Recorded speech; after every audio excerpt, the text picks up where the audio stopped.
A History of Carl Jung and B.F. Skinner with a Christian Perspective. Carl Jung.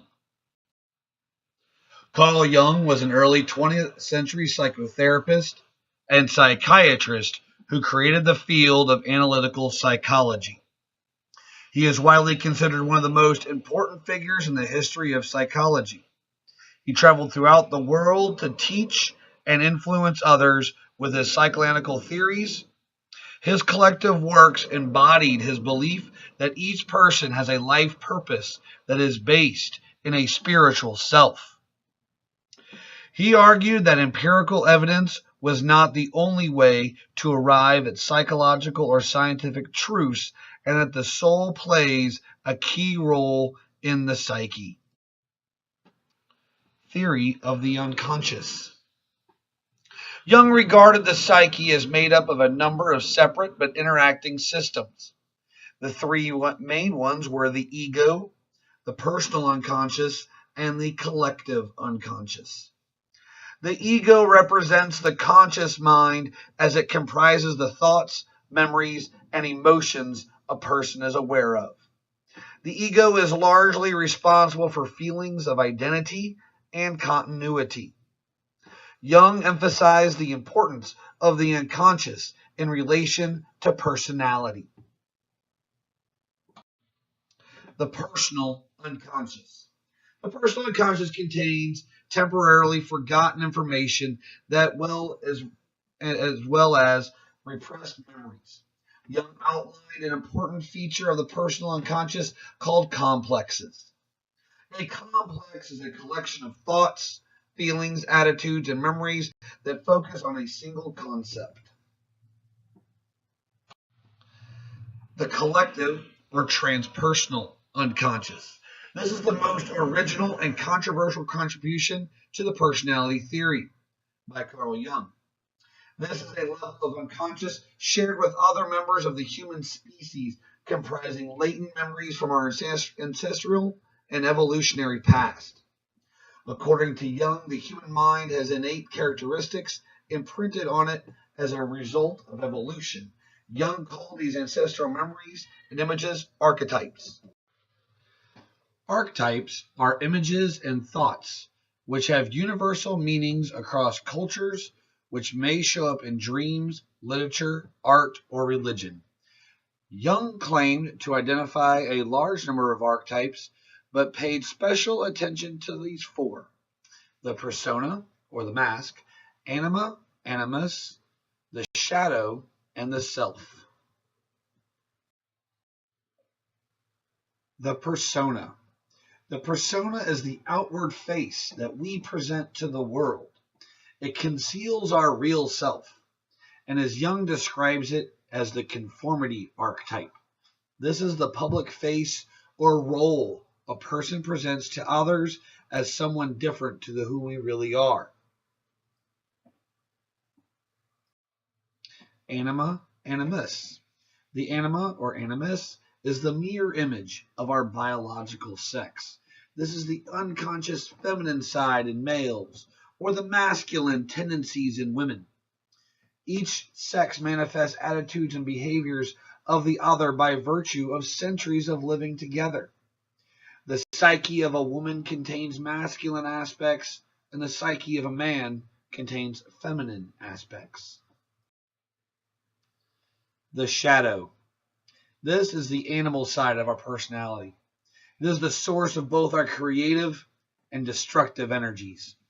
In line with evolutionary theory, it may be that Jung's archetypes reflect predispositions that once had survival value.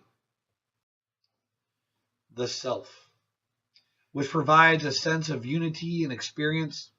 For Jung, the ultimate aim of every individual is to achieve a state of selfhood, and in this respect, Jung is moving in the direction of a more humanist orientation. That was certainly Jung's belief in his book, The Undiscovered Self.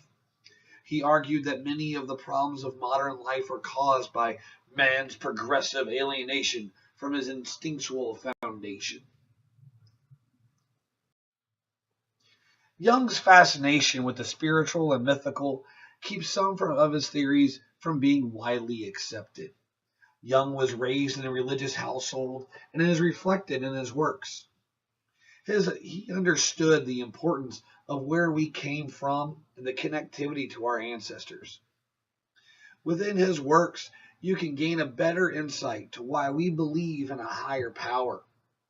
Our collective unconscious teaches us that we as humans want to believe in someone that is more powerful than ourselves. As I studied Jung, I seemed to see a man that believes that God has given us a connecting thread for all of the human race. B.F. Skinner. B.F. Skinner was a 20th century psychologist who developed the theory of radical behaviorism. Over the course of his long career, Skinner developed many theories and inventions, and he remains one of the best known and most controversial figures in psychology. His behaviorist theories remain highly contested and have influenced fields ranging from education to animal training. Skinner influenced behaviorism through his research on reinforcement. Operant conditioning. He believed that the best ways to understand behavior is to look at the causes of an action and its consequences. He called this approach operant conditioning.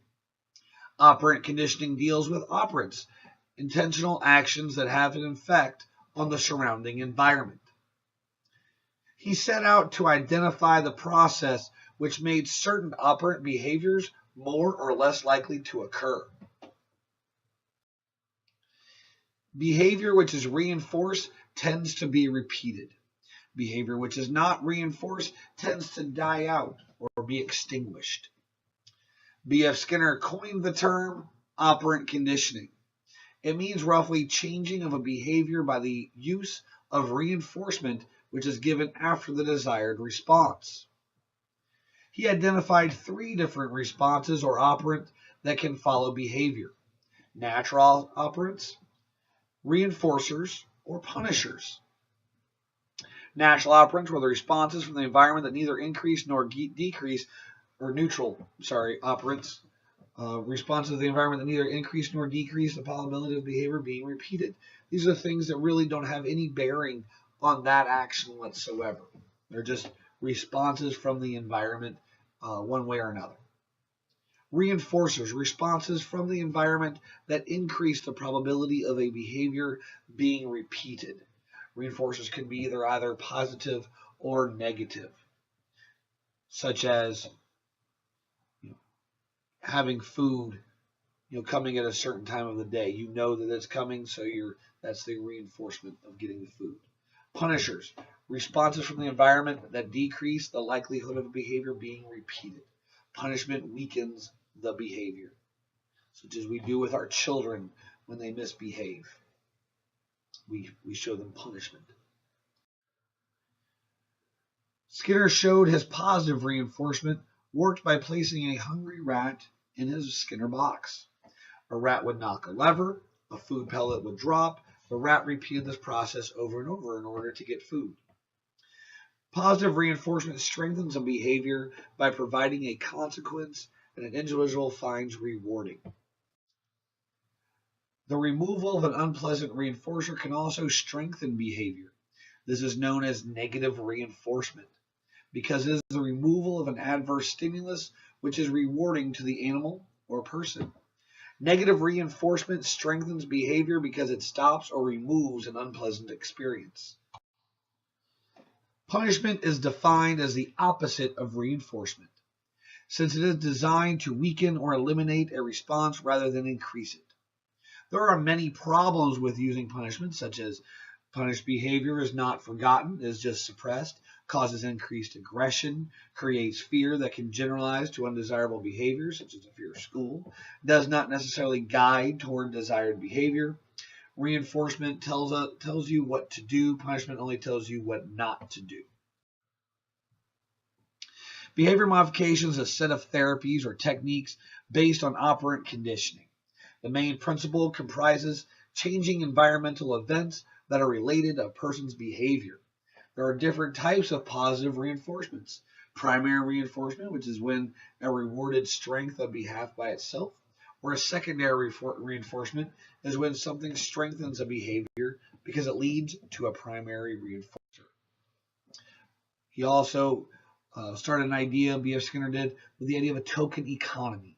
A token economy is a system in which targeted behaviors are reinforced with tokens, just like what a teacher uses in their classroom with either chips or poker chips or stickers or pieces of a poker card or whatever, just to say, here's something you've earned for good behavior.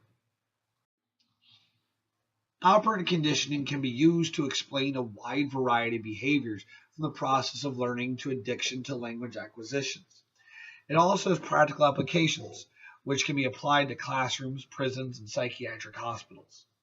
However, operant conditioning fails to take into account the role of inherited and cognitive factors in learning, and thus is a complete explanation of the learning process in humans and animals.